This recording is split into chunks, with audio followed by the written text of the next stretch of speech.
से, और मैं सभी साथियों से एक ही बात कहना चाहता हूँ कि अपने सीनियरों से, अपने गुरुजनों से एक ही बात बोलो, सर मुझे कुछ नहीं आता, अभी मुझे सिखाओ, मैं सीख रहा हूँ सर, मुझे सिखाओ। और सर ये सीखने की ललक हमें बहुत आगे लेके जाएगी। और आज ज्यादा तो मैं सर को नहीं जानता, लेकिन इतना जरूर जान गया उनके बारे में कि वो बहुत एम्बिशियस पर्सन है। और अगर कोई भी एम्बिशियस है अपने काम के प्रति, सर वो 100% सक्सेसफुल होंगे।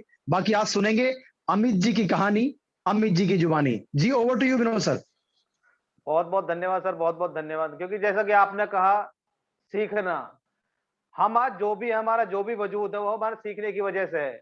अगर हम चलना नहीं सीख पाते तो आज कहाँ होते, अगर हम पढ़ना नहीं सीख पाते तो कहाँ होते, अगर हम खाना नहीं सीख पाते तो कहाँ होते।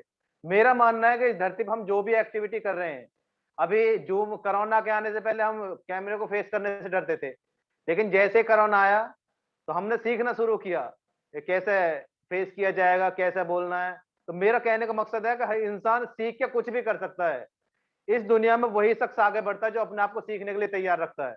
जो लोग सीखने से बचते हैं वो लोग स्ट्रगल के दौर में रहते हैं और कहीं ना कहीं फिर वो क्विट आउट, लीव कर जाते हैं किसी भी काम को। फिर वो एक ही बात बोलते हैं कि ये कर सकता है, वो कर सकता है। अभी कल ही मेरी एक पुलिस वाले से बात हो रही थी, वो दूध का जला हुआ था, चाय में फूंक मार रहा था। मतलब उसने चिट फंड में इन्वेस्ट किया, वहां वो सक्सेस नहीं हो पाया, तो मुझे प्रवचन दे रहा था। तो मैंने उससे एक बात बोली, भाई प्रवचन तो दे, मत एक बात बता तू मेरे को। तो सफर करता है, ट्रेन में सफर करता है, बस में सफर करता है, गाड़ी तेरे पास है, बाइक तेरे पास है, क्या तूने कभी उनका एक्सीडेंट नहीं देखा? वो बोलता होते हैं एक्सीडेंट। मैं बोला फिर तूने गाड़ियों को रन करा, मतलब गाड़ियों को चलाना क्यों नहीं छोड़ा? आप तो, उसकी पोस्टिंग जैतपुर है। तो मैं बोला तू फोर व्हीलर से जाता है और तू देखता होगा एक्सीडेंट बहुत होते हैं, उसके बाद तूने चलाना नहीं छोड़ा क्यों? बोले वो उनकी गलती, मेरी थोड़ी है। तो कहने का मतलब क्या है, लोग प्रवचन देने के लिए तैयार बैठे, हमें पता होना चाहिए हम किस ट्रैक पे हैं, किस प्लेटफॉर्म पे हैं। और ऐसा मेरा मानना है सर, अगर हमें पता है कि यहाँ से बहुत कुछ हो सकता है तो बाहर वालों की मत सुनना, और अगर लगता है कि यहाँ से कुछ नहीं हो सकता तो फिर अंदर वालों की मत सुनना। कहीं ना कहीं आपको खुद पे भरोसा होना चाहिए, सिस्टम पे भरोसा होना चाहिए। और इसी कड़ी में बुलाने जा रहा हमारे बीच नगेंद्र भाटी जी हैं। तो नगेंद्र सर, आप भी शायद अमित सर को जानते हैं, आप जानते हैं क्योंकि आपका थोड़ा टचअप रहा है। तो मैं आपसे जानना चाहता हूँ कि आप कुछ ऐसी वर्डिंग, कुछ ऐसे शब्द, कुछ ऐसे वाक्य बोलें जिससे कि जो आज शख्स आ रहा है उसको मोटिवेट हो जाए, क्योंकि आप, मुझे पता है आप मुर्दों में भी जान डाल देते हैं। तो over to you Nagendra sir. Thank you sir, thank you. और सर एक सेकंड के लिए मैं गाड़ी लगा दूं साइड में, एक सेकंड बस।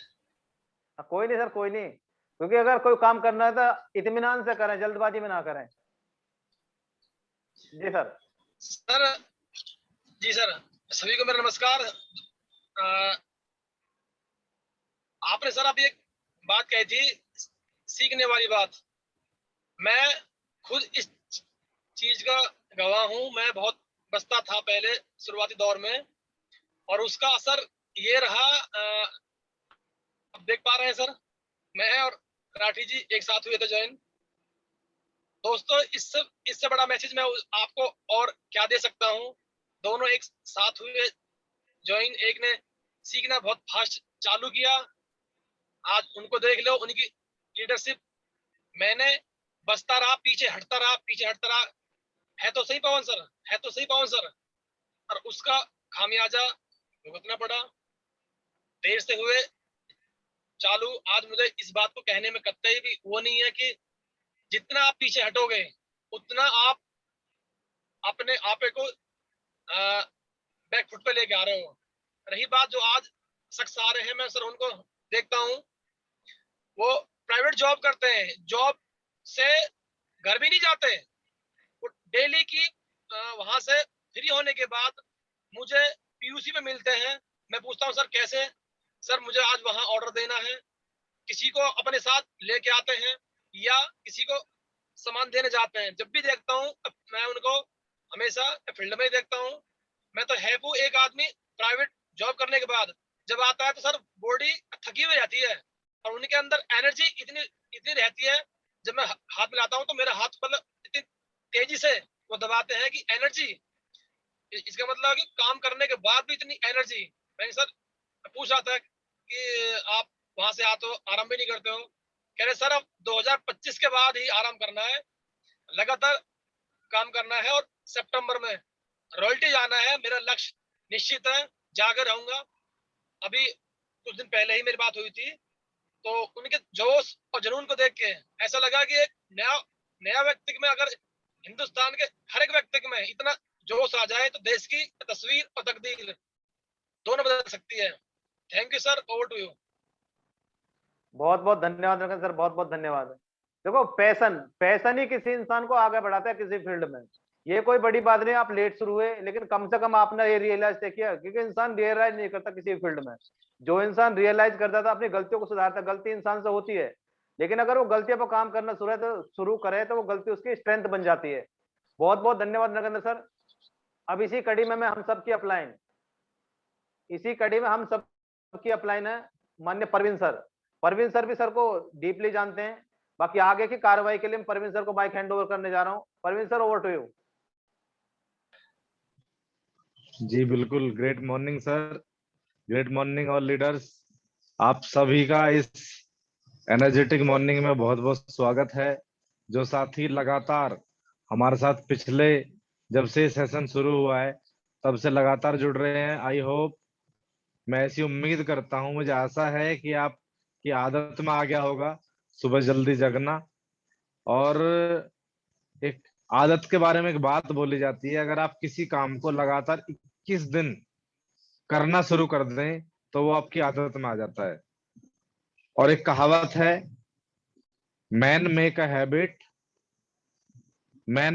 Habit in terms, habits make a man. अगर आप किसी आदत को बनाते हैं, बाद में वो चल के वही आदत उस व्यक्ति का आपका निर्माण करती है, चाहे वो आदत अच्छी हो चाहे बुरी हो। और ये सुबह जगने के बारे में एक बात बोलते हैं, अगर आपको सूर्य सुबह जल्दी जगाता है, अगर आपको सूर्य जगाता है तो आप जिंदगी में कभी तरक्की नहीं कर सकते। लेकिन अगर आप सूर्य को जगाते हैं तो फिर परसेंटेज में कुछ चांस है कि आप तरक्की कर सकते हैं। आज तो ट्रेंड हो गया है लोगों का लेट नाइट डिनर करना, सुबह लेट एट मॉर्निंग जगना। तो ये कोई फैशन नहीं है। अगर आप स्वस्थ रहना चाहते हैं तो तब भी आपको क्या देखना पड़ेगा, आपको जल्दी जगना है। और आज हम एक ऐसे लीडर को सुनने वाले हैं, मतलब आप बम का गोला बोल सकते हैं। आपको लगेगा वो छोटा सा बच्चा पता नहीं क्या बताएगा आपको, लेकिन जब भी अमित जी से बात होती है कि मतलब अंदर से एक बर्निंग डिजायर सी दिखती है उनके अंदर की वो कुछ करना चाहते हैं, कुछ बनना चाहते हैं, और है उनके अंदर, मतलब वो मसाला है जो कामयाबी के लिए चाहिए। तो मैं इसी कड़ी में 1 मिनट के लिए बुलाना चाहता हूँ उनकी अपलाइन दिनेश जी को। दिनेश जी, मैं आपको को होस्ट कर रहा हूँ सर। 1 मिनट अगर आप कंफर्ट हैं तो अमित जी के बारे में एक बार बताएं। दिनेश जी। जी सर। सभी को जय आरसीएम सर। सर आ रही जय आवाज sir. Perfect sir, perfect. Sir Amit ji के बारे में बात करें, सर अमित जी ऐसे लीडर हैं जो हमेशा सीखते भी हैं और सिखाते भी हैं। और सर इतनी कम उम्र में जॉब करना, पढ़ाई करना और सर बिजनेस करना, सर अपने आप में बहुत बड़ी बात है। सर उनके अंदर जो क्वालिटी है वो निकल के सामने आएगी आप सबके सामने, वो आपको बताएंगे इस बिजनेस के बारे में, उन्होंने आरसीएम ज्वाइन क्यों किया, क्या उनका भविष्य दिखता है उनको इसमें। तो सर वो बहुत अच्छे लीडर हैं, उनकी बहुत अच्छी टीम है। और सर वो बाहर भी जाते हैं, आउट ऑफ स्टेशन में जाते हैं, वो बदायूं वो जाते हैं। और सर उनके अंदर वो क्वालिटी है जो लीडर के अंदर से होनी चाहिए आज की डेट में। थैंक यू सर, जय आरसीएम। बिल्कुल सर, सही कहा आपने, वो जॉब भी करते हैं। बेसिकली क्या होता है कि मैक्सिमम लोग जो कामयाब हैं डायरेक्ट सेलिंग में या किसी ऐसे प्रोफेशन में जहां शुरुआती दौर में बहुत सारे चैलेंज आते हैं, वो एक ऐसे कैलिबर के लोग हो सकते हैं जिनके पास पहले से सोर्स ऑफ इनकम बहुत ज्यादा हो, बहुत संपन्न परिवार से हो, बहुत धनाढ़ परिवार से हो। लेकिन अमित जी के बारे में बताऊं सर, वो बहुत निम्न स्तर से उठ के, निम्न स्तर का मतलब है किसी कास्ट या रिलीजन का कोई मतलब नहीं है, पारिवारिक कंडीशन ऐसी है कि उन्होंने बहुत कम एज में जॉब करना शुरू कर दिया था। और हो सकता है, लग रहा है घर वालों ने उनकी शादी भी इस चक्कर में जल्दी कर दी कि चलो अब पढ़ाई लिखाई तो हो ही गई है, हो ही गया है सब कुछ। लेकिन उसके बाद भी जब एक बंदा 12 घंटे 16 घंटे या नाइट लगा के प्राइवेट जॉब का जब आता है और उसके बाद में उसका काम करना, फील्ड में जाना, लोगों को बताना, सर यही अंतर है आम और खास में। यही अंतर एक आम सोच में और एक खास सोच में। हम कई बार ऐसी चीजें सोचते हैं कि जब सब कुछ फ्री हो जाएगा, जब सब चीजों से फ्री हो जाएंगे तो हम बिजनेस को बिल्ड करेंगे। नहीं सर, बुजुर्गों की एक कहावत है, इसी खटखट में करना पड़ेगा। ये जिंदगी की खटखट आपके साथ हमेशा रहेगी। और अगर आप मैनेज कर सकते हैं, कुछ सेक्रीफाइस कर सकते हैं, कुछ अपने आराम को, अपनी नींद को, तो आप इस बिजनेस को बड़े रूप में बिल्ड कर सकते हैं। तो मैं आपकी डिजिटल क्लैपिंग के साथ आपके बीच बुलाने जा रहा हूं बहुत शानदार लीडर, बहुत ग्रोइंग लीडर और बर्निंग डिजायर, जिनके अंदर दिखती है कि हाँ वो कुछ करना चाहते हैं। आपकी जोरदार क्लैपिंग के साथ अभी सब को-होस्ट साथी अनम्यूट कर सकते हैं। तो मैं आपकी क्लैपिंग के साथ बुलाने जा रहा हूं mister Amit Kumar from Sirsa Greater Noida. जोरदार तालियों के साथ most welcome welcome Amit ji, leader. Welcome. Welcome, leader. Welcome. Thank you Most sir, welcome. Thank you. Welcome sir, welcome. Welcome Amit ji, welcome. Welcome. Thank you sir, thank you sir, thank you, बहुत बहुत welcome Amit ji, धन्यवाद over आपका। To you Amit ji. Thank you sir. सभी साथियों को मैं नमस्कार, आदाब, सत श्री अकाल। आशा करता हूँ सभी स्वस्थ होंगे, मस्त होंगे, बिंदास होंगे। जैसे कि एक मुहिम छिड़ी हुई है मिशन मॉर्निंग, और मैं अपने गुरुजनों को बहुत ज्यादा धन्यवाद करना चाहता हूँ कि मुझे इतने बड़े प्लेटफॉर्म पर आने का मौका मिला। क्यों, मैं बहुत ज्यादा सौभाग्यशाली हूँ कि मैं ऐसे इतने बड़े स्टेज पे आया हूँ। तो देखो दोस्तों, मैं दो पंक्ति कहना चाहता हूँ, अपनी तरफ से। मैं नसीब की जंजीरें तोड़कर उड़ा हूँ, नसीब की जंजीरें तोड़कर उड़ा हूँ, भीड़ का साथ छोड़कर उड़ा हूँ। देखता हूँ कौन काटता है परों को मेरे, इस बार परों को घर छोड़कर उड़ा हूँ।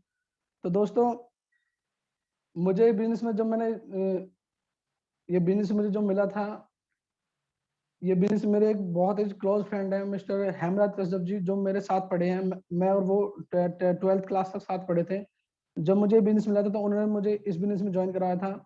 लेकिन ज्वाइन कराने के बाद में उन्होंने मुझे कुलदीप सर और करमवीर सर से मिलाया। तो करमवीर सर से जब मैं मिला तो मैं बहुत ज्यादा एक्साइटेड हो गया उनसे मिलकर, क्योंकि इस बिजनेस उन्होंने मुझे इस बिजनेस का विजन बताया, आखिर ये बिजनेस क्या है, आपको यहाँ से क्या क्या मिल सकता है। तो मैं बहुत बहुत ज्यादा सौभाग्यशाली हूँ कि मुझे Kuldeep sir, Karamvir sir, Vinod sir, Praveen sir जैसी अपलाइन का साथ मुझे मिला। मुझे लगता है ऐसी अपलाइन कहीं वर्ल्ड में कहीं भी होंगी, लेकिन मैं कहता हूँ कि मेरे पास one of the best upline है। मेरे पास करमवीर जैसे मेरे गुरु हैं, जिनके लिए मैं बहुत ज्यादा ताले चाहता हूँ, क्योंकि वो मेरे गुरु हैं सर। और गुरु अगर किसी से को चाह ले तो उसको वो बहुत ऊंचे लेवल तक ले जा सकते हैं। तो मैं बहुत ज्यादा सौभाग्यशाली हूँ। तो दोस्तों, ये बिजनेस जो है मुझे मेरे बहुत ही दो क्लोज फ्रेंड मिस्टर हेमराज जी के थ्रू मिला था मुझे ये बिजनेस। और उसके बाद मैं सर से मिला, सर ने मुझे बताया, मैंने सीखना स्टार्ट किया। तो दोस्तों, आज उसी के बारे में बात करते हैं कि मैंने ये बिजनेस क्यों ज्वाइन किया था। तो दोस्तों, मैं अपना परिचय देना चाहता हूँ। मेरा नाम अमित कुमार है और मैं ग्रेटर नोएडा के खूबसूरत से गांव आकिलपुर जागीर दादरी से बिलोंग करता हूँ। लेकिन प्रेजेंट में अभी मैं सिरसा ग्रेटर नोएडा में रह रहा हूँ। और पढ़ाई की अगर मैं बात करूँ तो मैंने 12th पास किया और ITI का छात्र हूँ अभी, और प्राइवेट जॉब कर रहा हूँ। और जॉब के साथ साथ अपने गुरुजनों के माध्यम से इस कॉन्सेप्ट को सीख रहा हूँ और कर रहा हूँ, और मजा आ रहा है सर। बिल्कुल, आई एम सो एक्साइटेड कि मैं इस पे आने का मौका मिला है। तो मैं आज आपसे बात करना चाहता हूँ। तो दोस्तों, आज मैं बात करता हूँ भारत की जो समस्या है। पहली समस्या है महंगाई। तो महंगाई की आज सबसे बड़ी समस्या महंगाई है भारत की। तो महंगाई के बारे में ऐसा बताते हैं, 1940 में एक परिवार में 18 से 20 मेंबर रहा करते थे और 10 रुपए में गुजारा हो जाता था। 1940 में 18 से 20 मेंबर रहा करते थे और 10 रुपए में गुजारा हो जाता था। लेकिन 20 साल बाद क्या हुआ, 1960 में क्या हुआ, परिवार के मेंबर रह गए 12 से 15 मेंबर हो गए और गुजारे की रकम कितनी हो गई, 10,000 रुपए, 100 रुपए। 1980 में क्या हुआ, 8 से 10 मेंबर रह गए और गुजारे की रकम कितनी हो गई, 1,000 रुपए। यानी क्या हुआ, हर 20 साल बाद महंगाई बढ़ रही है 10 गुना, और परिवार के जो मेंबर है वो कम हो रहे हैं। और सन 2000 में यहाँ पे क्या है, 5 से 7 मेंबर, गुजारे की रकम कितनी, 10,000 रुपए। जिस घर में देखो 10,000 रुपए आ रहे थे और ये मेंबर थे सन 2000 में, उस घर की जो फैमिली थी, उस घर के जो बच्चे थे, अच्छे स्कूल में पढ़ रहे थे, घर में 2 व्हीलर और 4 व्हीलर था, जिस घर में ये इनकम आ रही थी। लेकिन अगर 2020 की अगर मैं बात करूं, यहाँ पे क्या है, मियाँ बीबी एक बच्चा, गलती से 2 बच्चे, मियाँ बीबी एक बच्चा, गलती से 2 बच्चे, और इनकम कितनी चाहिए, कम से न कम 1 लाख रुपए। क्या हम कमा पा रहे हैं? महंगाई इतनी बढ़ रही है बहुत ज्यादा, और मियाँ बीबी एक बच्चा, गलती से 2 बच्चे। अगर आपको अच्छी गाड़ी चाहिए, अच्छा घर चाहिए, अच्छे बच्चों का एजुकेशन देना चाहते हो, तो कम से कम 1 लाख रुपए जैसी इनकम में बात बनेगी। उससे कम में तो सोचना भी मत, क्योंकि महंगाई बहुत ज्यादा बढ़ रही है।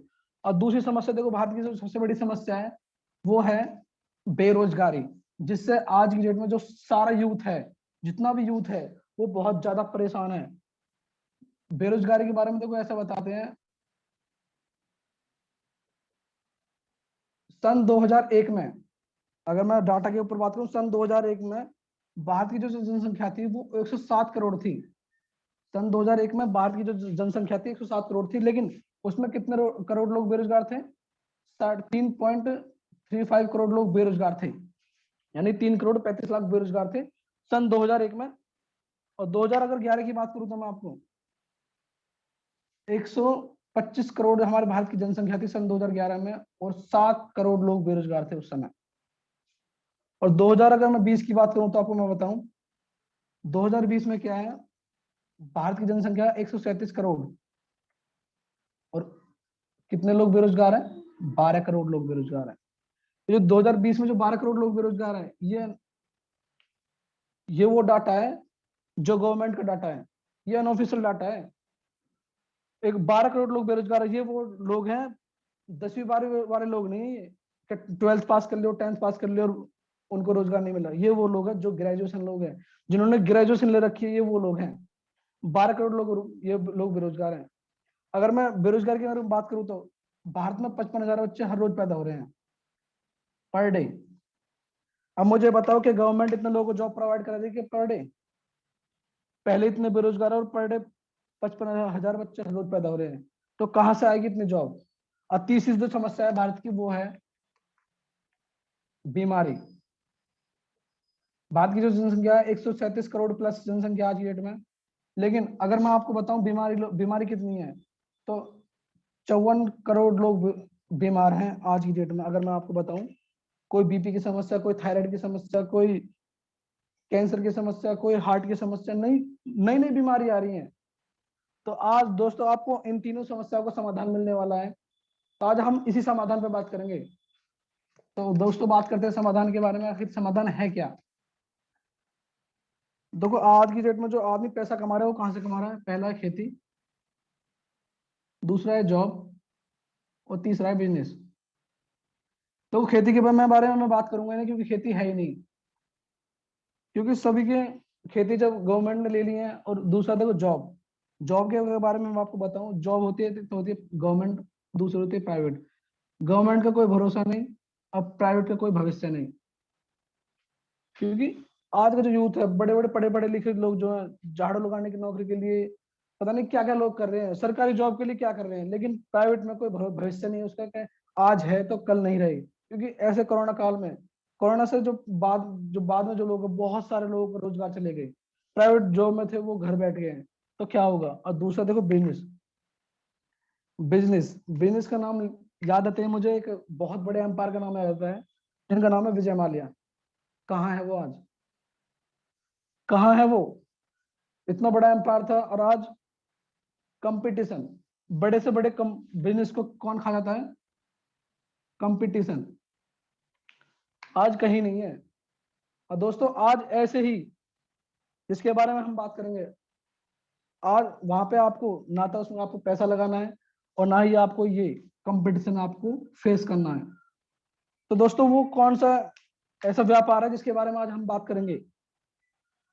आपको ये प्रॉब्लम सॉल्व, यानी कि आपको इस प्रॉब्लम का सॉल्यूशन मिलने वाला है कि आखिर हम पैसा कहाँ से कमाते हैं, पैसा कहाँ से कमा सकते हैं।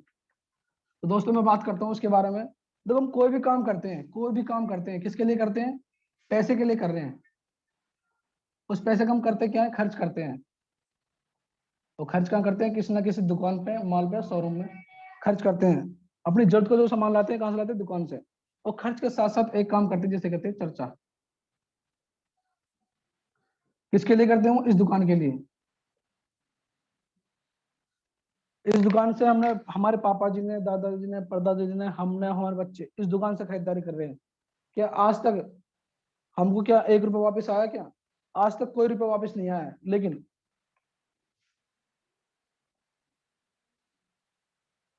लेकिन एक दुकान इधर है, वो क्या कहती है, जो दो काम आप इसके लिए करते हो, इस दुकानदार के लिए करते हो, जो दो काम आप इसके लिए कर रहे हो दुकान के लिए, खर्चा और चर्चा, वो ही मेरे लिए करना है। अगर खुद खर्च करते हो तो मैं आपको 10% दूंगी, और औरों को बताओगे तो मैं आपको 45% तो दे सकती हूँ, वो भी प्रॉफिट में।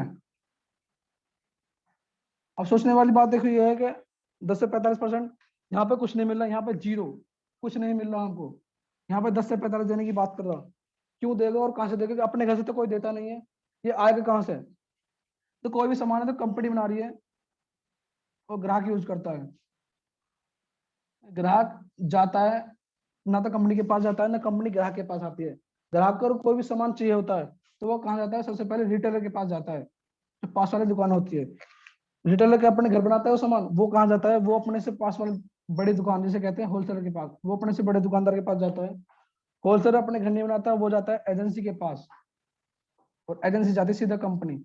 और कंपनी अगर कोई भी अगर सामान बनाती है तो हमको कैसे पता चलता है? वो कहाँ से पता चलता है? हमको पता चलता है प्रचार के थ्रू। तो टीवी पे एडवर्टाइजमेंट आता है और हमको पता चलता है, और सबसे मोटा पैसा तो यहाँ जाता है। अमिताभ बच्चन आज की डेट में अगर मैं आपको बताऊं तो 11 करोड़ रुपए लेता है वो एक एडवर्टाइजमेंट के। सबसे मोटा पैसा यहाँ जाता है, और किसकी जेब से जाता है? इस भाई साहब की जेब से जाता है, ग्राहक की जेब से जाता है। कहीं ना कहीं हमारी और आपकी जेब से जा रहा है। अब कंपनी अगर कोई भी सामान अगर 50 का बना रही है तो हमारे पास कम से कम 100 रुपये का आ रहा है। कोई भी सामान अगर 50 का बना रही है तो हमारे पास चलता चलता 100 रुपये का आ रहा है। इससे क्या है, हमारे जो कमाई का 50% जो पैसा है वो इन लोगों में जाता है। 50% पैसा हमारी कमाई का इन लोगों के बीच में जाता है। अगर मार्केट में हम 1000 रुपये लेके जाते हैं तो 500 का सामान लाते हैं, 500 इन लोगों के लिए देते हैं, ये बीच के जो लोग हैं और ये लोग हैं। हो सकता है आपको छोटी रकम लग रही हो, लेकिन अगर हम 10,000 रुपये लेके मार्केट में जाते हैं तो 5,000 का सामान लाते हैं, 5,000 इन लोगों में जाता है। लेकिन अगर 1,00,000 रुपये लेके जाते हैं तो 50,000 का सामान लाते हैं, 50,000 इन लोगों में जाता है दोस्तों। और ये वो कमाई है जो हमारी मेहनत की कमाई थी, ये वो कमाई है जो हमने मेहनत करके कमाई है, और जो कहाँ जा रही है? इन बीच के वाले बिचौलियों में। चलो इनकी तो बात सही है कि ये लोग पैसा लगा के पैसा कमा रहे हैं, इन्होंने अपनी दुकान, इन्होंने डीलरशिप ले रखी है, इनकी बात सही है, चलो ये पैसा लगा के पैसा कमा रहे हैं। लेकिन इस भाई साहब ने तो कुछ भी नहीं लगा रखा, और ये आता है कि कहता है कि मेरी खूबसूरती का राज लक्ष्य, डर के आगे जीते, कूद जाओ पहाड़ से। ये तो 2 पंक्ति कहता है और करोड़ों रुपए ले जाता है। वो कहीं ना कहीं हमारी जेब से जा रहा है। अब सोचने वाली बात है, अगर इसमें इस चैनल में अगर ग्राहक ना रहे तो मुझे आप कमेंट बॉक्स में बता सकते हैं कि कौन कौन कमा लेगा। मुझे नहीं लगता कोई कमा सकता है, लेकिन अगर ग्राहक है, कंपनी नहीं है, फिर भी मुझे नहीं लगता कोई कमाएगा, क्योंकि जब ग्राहक नहीं है तो कोई भी नहीं कमा सकता, और कंपनी नहीं है फिर भी नहीं। जो कंपनी नहीं रहेगी तो ये बनाएगी किसके लिए? और जो ग्राहक है तो खरीदा क्या? तो कहीं ना कहीं मेन कौन है? कंपनी और कस्टमर। कंपनी और कस्टमर, देखो ये जो पैसे जो हमारा जा रहा है बीच में, अब ये व्यवस्था इसको चेंज करने वाली है। कंपनी कहती है मैं बनाऊंगी और इस दुकान पे भेजूंगी। इससे क्या है, जो हमारा पैसा इधर जा रहा था वो 50% जो पैसा जा रहा था वो सेव होगा नहीं होगा? जो पैसा जो सेव होता है वो रुपये यहाँ से कट करके वही हमको 10 से 45% मिलता है, जिसी का नाम है राइट कॉन्सेप्ट ऑफ मार्केटिंग, खरीदारी करने का सही तरीका। ये जो पैसा जाता है हमको वापस मिलता है 10 से 45%। कंपनी का नाम है fashion shooting private limited, Bhilwara Rajasthan की एक कंपनी है। और सन 1977 से कंपनी अपना कारोबार करती थी, कपड़ा का पीस बनाती थी और इस वाले माध्यम से बेचती थी। लेकिन अगस्त 2000 में कंपनी डायरेक्ट सेलिंग में आई, डायरेक्ट कस्टमर से हाथ मिलाया कंपनी ने। जब इसने स्टार्ट किया था तो एक दुकान थी, एक डिस्ट्रीब्यूटर था, एक शॉप थी इसकी, एक प्रोडक्ट था और एक ही कंपनी थी। लेकिन अगर 2020 की अगर मैं बारे में बात करूं, 2021 के बारे में अगर बात करूं तो 1.5 करोड़ से ज्यादा लोग जुड़ चुके हैं मेरे जैसे। पूरे भारत में 10,761 के करीब दुकान प्लस दुकानें हैं, और 750 प्रोडक्ट है जो घर में यूज होते हैं, और 20 बड़ी कंपनी टाई अप है जैसे कि न्यूट्रीचार्ज, गुड डॉट, प्रेस्टीज, ऐसी बड़ी बड़ी कंपनी टाई अप है, बड़ी बड़ी कंपनी टाई अप है जो कहते हैं कि हमारे सामान को आप देख सकते हो। उसके बाद में क्या है, ये तो है कंपनी की प्रोफाइल। अब यहाँ से आपको मिल क्या कर सकता है, बाजार से आज तक हम जो सामान लाते आए हैं वहां से और आरसीएम में अंतर क्या है।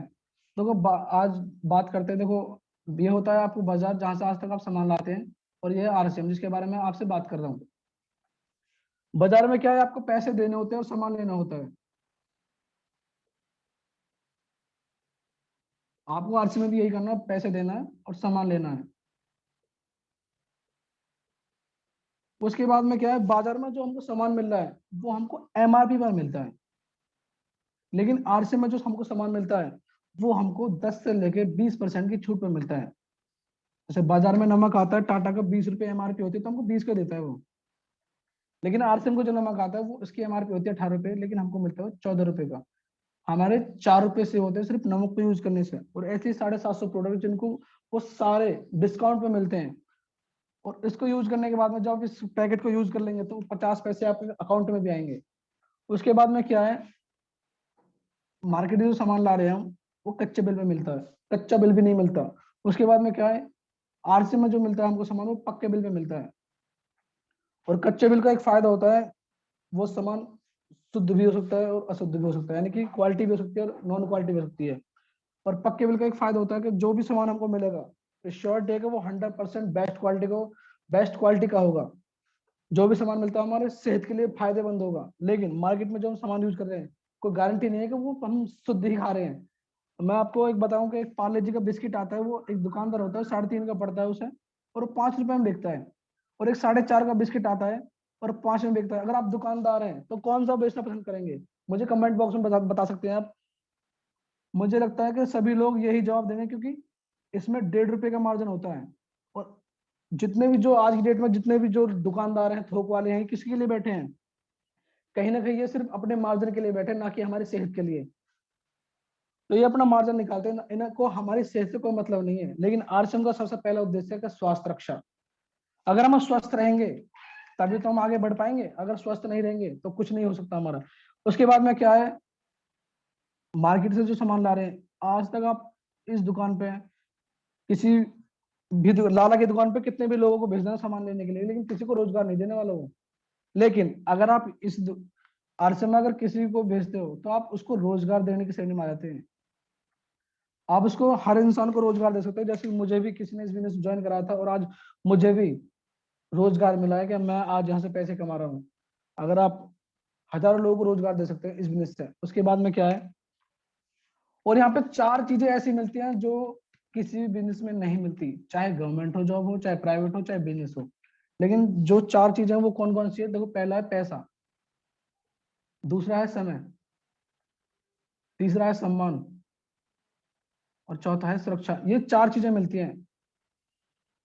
मुझे बिजनेस क्यों किया था, मैंने ये बिजनेस ज्वाइन क्यों किया था, आज दोस्तों उसी के बारे में बात करेंगे। तो पैसा, आदमी कहाँ से कमा रहा है, पहला होता है देखो जॉब, और दूसरा देखो बिजनेस। जॉब में क्या है, क्वालिफिकेशन। अगर हमारी क्वालिफिकेशन अच्छी है, क्वालिफिकेशन का मतलब क्या, अपने मतलब कि जैसे कोई 12th पास है, कोई बीएससी, कोई एमएससी, यानी कि हमारी पहले डिग्री देखी जाती है, उस हिसाब से हमको इनकम मिलती है, वो भी लिमिटेड इनकम होती है। उसके बाद में क्या है, बिजनेस। बिजनेस में क्या है, आपको पहले लाखों लगाने पड़ेंगे तब आप हजारों कमाएंगे, करोड़ों लगाने पड़ेंगे तब आप लाख कमाएंगे, लेकिन इसमें भी एक लिमिट होती है। लेकिन एक वर्ड है जिसके नाम है खरीदारी। खरीदारी के बारे में क्या है, आज की डेट में जो हम सामान जो खरीद रहे हैं, मार्केट में जो सामान खरीद रहे हैं, उससे क्या हमारा पैसा आज की डेट में जा रहा है, अगर मार्केट से हम सामान खरीद रहे हैं। लेकिन अगर हम आरसीएम से सामान खरीदते हैं तो हमारा पैसा वापस आ सकता है हमारे पास। और खरीदारी के बारे में देखो, खरीदारी की कोई लिमिट नहीं होती। मैं अमेजोन के बारे में अगर आपको बताऊं तो अमेजोन की अगर एक दिन की जो खरीदारी है, पर डे की जो खरीदारी है, अमेजोन एक दिन में 380 करोड़ रुपए ये सेव करता है। ये सिर्फ उसकी एक दिन की कमाई है, ना कि उसकी सेलिंग। अब सोच के देखो, जो उसकी कमाई इतनी है, उसकी सेविंग इतनी है अमेजोन की, तो कितने रुपए की उसके टर्नओवर होगा तो होगा। और देखो खरीदारी का देखो कोई कोई लिमिट नहीं है। देखो पैसा आप जरूरत और चाहत के हिसाब से कमा सकते हैं, जरूरत और चाहत, दोनों में बहुत अंतर है। जरूरत और चाहत के हिसाब से कमा सकते हैं। दूसरा देखो समय, समय देखो इनकम का फॉर्मूला है रेट गुना टाइम। आप इस फॉर्मूले को कहीं भी अप्लाई कर देना, ये 100% सिद्ध सही होगा, बिल्कुल सही सिद्ध होगा ये।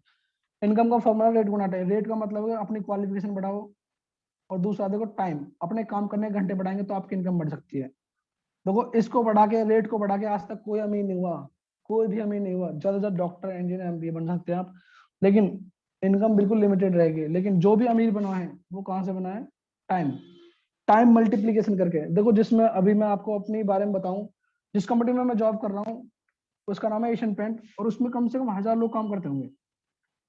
1000 लोग करीब करीब काम करते हैं, और उसमें 8 घंटे की शिफ्ट होती है, 8 घंटे की, और 3 शिफ्ट चलती है उसमें।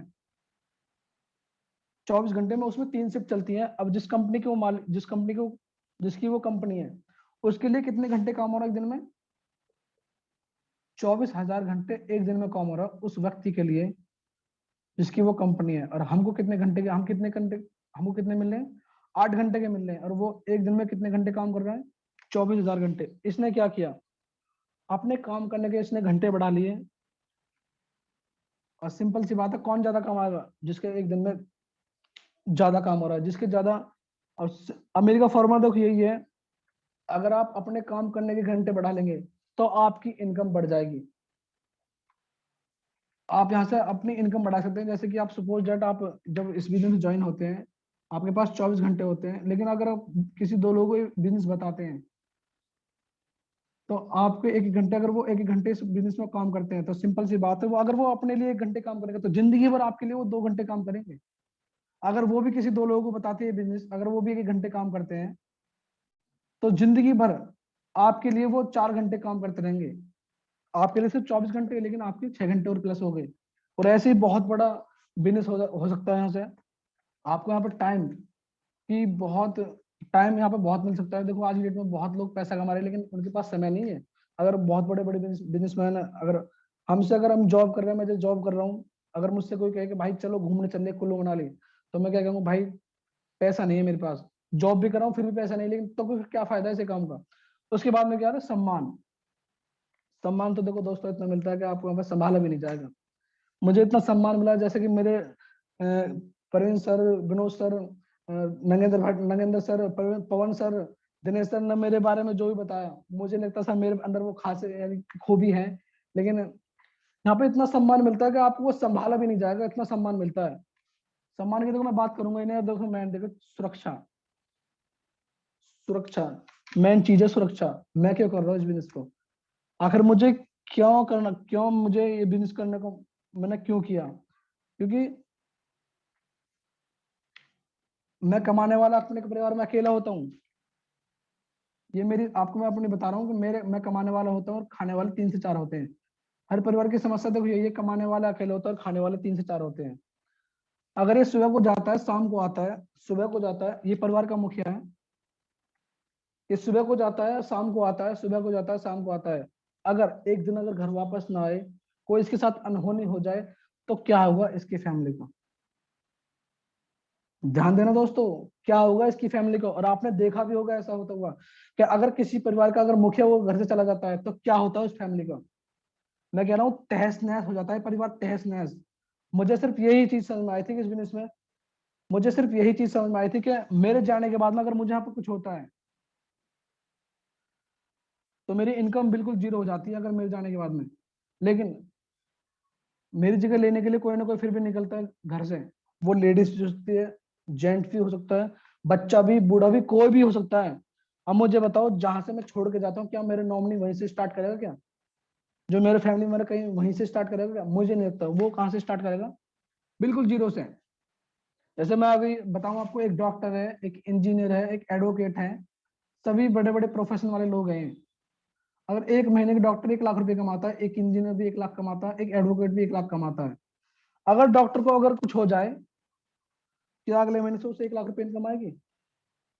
मुझे नहीं लगता कि आएगी, क्योंकि नॉलेज और डिग्री और काबिलियत उसी के साथ चलेगी, ना कि और उसी के साथ चली जाती है। और आज की डेट में आप अपना डीएल अपने बच्चे के नाम भी नहीं कर सकते, और ना ही अपनी मार्कशीट। तो सिंपल सी बात है, इनकम बिल्कुल जीरो हो जाएगी। उसके बाद में क्या, इंजीनियर, इंजीनियर इनकम बिल्कुल जीरो। एडवोकेट, कोरोना काल में सभी एडवोकेट अपने घर थे, सबका रोजगार ठप था, लेकिन क्या हुआ, इनकम बिल्कुल जीरो। और सोचने वाली बात है, जब ये नहीं रहेंगे तो इनकम बिल्कुल जीरो हो जाती है। लेकिन जिसके बारे में बात कर रहा हूँ, इसका नाम है RCM, right concept of marketing. अगर यहाँ पे वो 1 लाख जैसी इनकम पे है, अगर यहाँ पे इससे कुछ होता है तो ज्वाइन होने से पहले इसमें एक कार्ड बनता है जो बिल्कुल फ्री बनता है।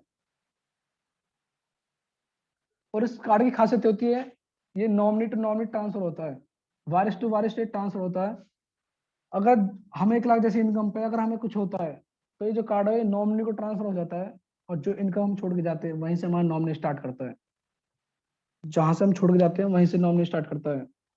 उसके बाद में क्या है, अगर इसे कुछ होता है तो नॉमिनी को ट्रांसफर होता है, इनकम भी नॉमिनी को ट्रांसफर हो जाती है।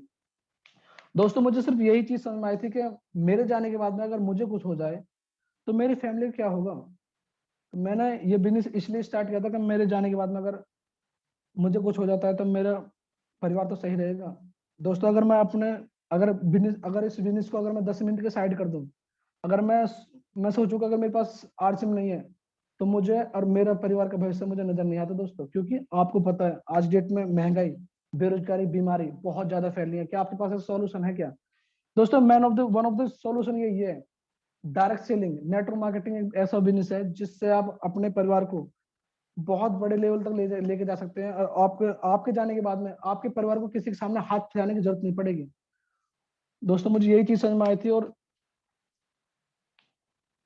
मैं बहुत ज्यादा सौभाग्यशाली हूँ कि मुझे इस इतने बड़े मंच पे आने का मौका मिला। बहुत ज्यादा सौभाग्यशाली हूँ, मुझे इतने बड़े मंच पे आने का मौका मिला। और मैं तो इसलिए ही कर रहा हूँ सर ये बिजनेस, क्योंकि मैं नहीं चाहता कि मेरे परिवार को, और मैं सबसे बड़ी बात क्या, मुझे पैसा कमाना है सर। मैं ऐसे परिवार से बिलोंग करता हूँ जो बहुत ज्यादा गरीब है, और मैं चाहता हूँ कि मैं अपने परिवार का, अपने खानदान का सबसे बड़ा अमीर आदमी बनूं। तो सभी साथियों को बहुत बहुत धन्यवाद, मुझे इतना ध्यान से सुना, और मैं सौभाग्यशाली हूँ कि मुझे इतनी अच्छी प्लान मिली। Karamveer sir, Kuldeep sir, Vinod sir, Praveen sir, मैं बहुत बहुत धन्यवाद करना चाहता हूँ। Over to Vinod sir. Sir thank you very much sir. बहुत बढ़िया अमित जी, शानदार। एक बात मुझे याद आती है, leadership is not a designation, it is an action. Leadership कोई पद नहीं है, वो आपके काम से झलकता है, वो आपकी बातों से झलकता है। और अमित जी, मैं एक बात आपको दावे से कह सकता हूँ, मुझे नहीं पता आरसीएम बिजनेस में आने से पहले कोई गरीब है अमीर है, I don't know, but RCM business हमारी फिजिकल कंडीशन, हमारी माइंडली कंडीशन और हर सिचुएशन से लड़ने में हमें अमीर बनाता है। बहुत सारे लोगों को बड़ी गलतफहमी रहती है कि कोई किसी के पास पैसा कम है तो वो गरीब आदमी है, किसी के पास। सर पैसे से अमीर होना, सिर्फ पैसे से अमीर होना अमीरी नहीं है। आरसीएम बिजनेस आपको, जैसा कि अमित जी ने बताया, पैसा देता है, सम्मान देता है, प्यार देता है, सिक्योरिटी देता है, समय देता है, सेहत देता है, आप जैसे भाइयों का प्यार देता है, पूरे देश में घूमने फिरने का मौका देता है।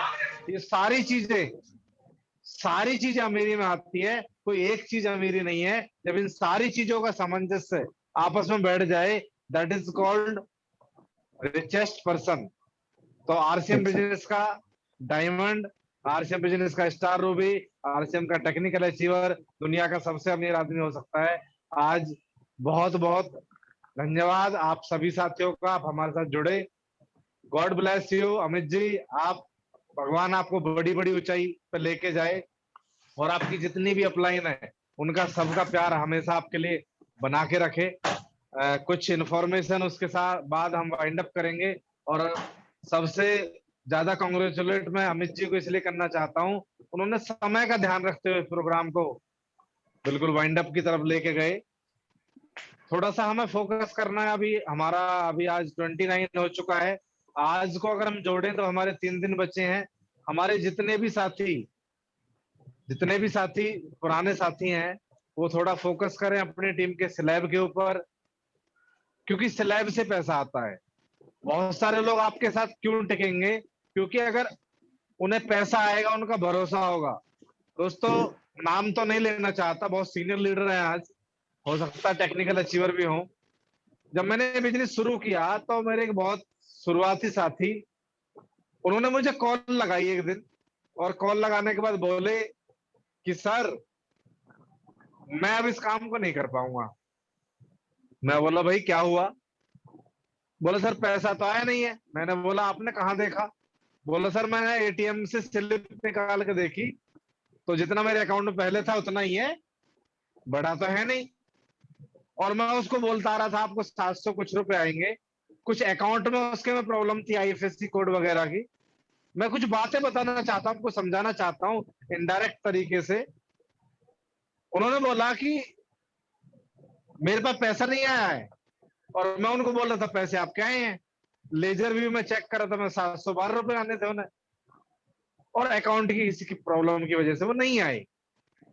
सोच के देखो, अगर वो व्यक्ति उसके लेजर में है और आए नहीं है किसी वजह से, तो बिजनेस को छोड़ने की बात करता है। अगर उसको रियल में नहीं आए तो, और पैसा आएगा आपका स्लैब से। अगर जितने भी साथी चाहते हैं उनकी टीम के लोग काम करें, तो मैं आपसे कहना चाहता हूं आप अपनी टीम को प्रॉफिटेबल बनाओ, छोटे सिरे से शुरू करो, बड़े तक लेके जाओ। और उसका एक ही तरीका है, आपने 29 दिन क्या किया, 28 दिन क्या किया, 27 दिन क्या किया, डजंट मैटर एट ऑल। आपने अगले 2 दिन 3 दिन पेपर पेन लेके, डायरी पेन लेके उन लोगों का बिजनेस लिखा, उनके स्लैब चेक किए, किस आदमी को कितना चेक बन सकता है ये कैलकुलेट किया। नहीं आता तो अपलाइन से बात करो, उनको भी नहीं आता उससे बड़ी अपलाइन से बात करो। पर सर अपनी टीम को प्रॉफिटेबल बनाओ, उसका एक ही तरीका है, फोकस ऑन क्लोजिंग। बहुत बहुत धन्यवाद। और अब हम आगे चलते हैं। कल का जो प्रोग्राम रहेगा वो रहेगा साबिर अली जी का। साबिर जी बिहार के पूर्णिया डिस्ट्रिक्ट से बिलोंग करते हैं। अभी तक दोस्तों हमने सुना सब लोगों ने नॉर्थ इंडिया के लोगों को, अब हम नॉर्थ ईस्ट आपको कर लेके चलेंगे। साबिर जी बहुत अच्छे लीडर हैं, और एक बार मुझे भी मौका मिला है उनके घर जाने का, उनके एरिया में जाके फील्ड वर्क करने का। आज से लगभग 2-2.5 साल पहले की बात होगी। और एक ऐसा क्षेत्र दोस्तों जहां 6 महीने बाढ़ के रहते हैं और 6 महीने नॉर्मल रहते हैं। वो लोग घर बनाते हैं, बाढ़ बहा के ले जाती है। एक बार तो ऐसा हुआ आरसीएम का पिकअप सेंटर भी था, उसको भी बहा के ले गई। सोच के देखो, जम्मू कश्मीर में रहने वाले लोग, बाढ़ के क्षेत्र में रहने वाले लोग, ऐसी क्रिटिकल कंडीशन में रहने वाले लोग और इस बिजनेस को बिल्ड कर सकते हैं। तो हम लोग ऐसे क्षेत्र में रहते हैं, दिल्ली एनसीआर में रहने वाले लोग, you are so lucky sir. आप सब लोग बहुत अच्छी जगह रहते हैं जहां ऐसी किसी प्राकृतिक आपदा का कोई टेंशन नहीं है। तो कल हम एक ऐसे लीडर से सुनने वाले हैं, उनकी कहानी, उन्हीं की जुबानी। आप सब लोग अपनी टीम के साथ समय से जुड़िएगा, कोशिश कीजिएगा कि आपके ज्यादा से ज्यादा साथी इस प्रोग्राम को ज्वाइन कर पाए। और मैं पीवीएमएफ पे जाऊं उससे पहले मैं चलना चाहता हूं 1 मिनट के लिए। विनोद सर अगर कोई क्वेरी है, पवन जी कुछ अगर बोलना है तो you can take it sir. Sir यही बोलना है कि अमित जी आपने प्रूफ किया है कि जेब में गांधी हो ना हो, अगर दिल में आंधी है तो धमाल हो सकता है। और मेरा बचपन इस बिजनेस का मुझे दिखा के अंदर ये सेम स्थिति मेरी रही है। खैर कभी बड़े स्टेज से बताएंगे कि हमने भी अंसल मॉल में जॉब की, स्थितियां रही। लेकिन हाँ, आज आपने पुराने पवन राठी को याद दिलाया, और यही जो आंधी आपके अंदर चल रही है यही आंधी रही मेरे दोस्त। लगे रहना, आपके नाम का डंका जम्मू कश्मीर से कन्याकुमारी तक बजेगा। जहां भी पूरे भारत में जहां भी तिरंगा जाता है वहां तक अमित जी आपका नाम जाने वाला है। सर आपने इमोशनली नॉलेजफुल जो पूरा प्रोग्राम रहा है उसमें आपने लास्ट में जो इमोशंस डाले वो कमाल है, क्योंकि आप अपने परिवार के मुखिया हैं।